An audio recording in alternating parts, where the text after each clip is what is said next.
ఏర్పాటు ప్రారంభం కానుంది.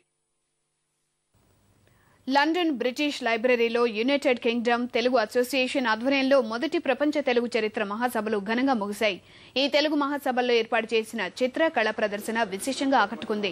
రాష్ట్ర చేనేత హస్తకళల శాఖ, పర్యాటక శాఖ సంయుక్తంగా ఏర్పాటు చేసిన చిత్రాలు, వివిధ రకాల శిల్పాలు మన సంస్కృతి సంప్రదాయాలు లండన్ వాసులను ఎంతగానో ప్రభావితం చేశాయి. ప్రపంచ తెలుగు చరిత్ర మహాసభల్లో తెలుగు భాషపై జరిగిన పరిశోధన పత్రాలను పలువురు సమర్పించారు.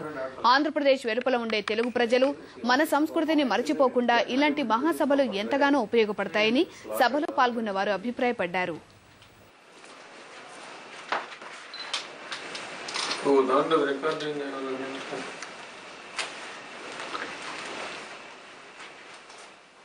తెలుగు ప్రపంచ మహాసభలు 2 రోజుల పాటు నిన్న నుంచి నిర్వహిస్తున్నారు.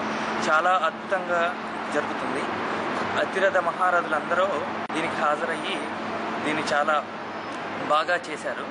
అది నాలాంటి యువకులకు తెలుగు గురించి, తెలుగు సంస్కృతి గురించి, తెలుగు యొక్క హిస్టరీ గురించి తెలుసుకోవడానికి ఇదొక మంచి అద్భుత అవకాశంగా నేను భావించి అన్నిటికీ హాజరయ్యి నేను చాలా నేర్చుకొని నాకు తెలిసింది చాలామందికి చెప్పడానికి నాకు ఇప్పుడు అవకాశం వచ్చింది.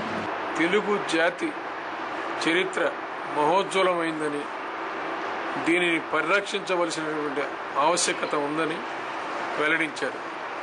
భావి తరాల కోసం తెలుగు జాతి చరిత్రను సమగ్రంగా పుస్తక రూపంలో కానీ వివిధ రూపాల్లో కానీ తీసుకురావాలని వారు అభిప్రాయం వ్యక్తపరిచారు. ఈ బ్రిటిష్ లైబ్రరీలో తెలుగు జాతికి చరిత్రకు సంబంధించి వేలాది గ్రంథాలు ఉన్నాయి. Kilaru Muddukrishna, ETV news, London. ఇప్పుడు మరిన్ని వార్తలు సంక్షిప్తంగా.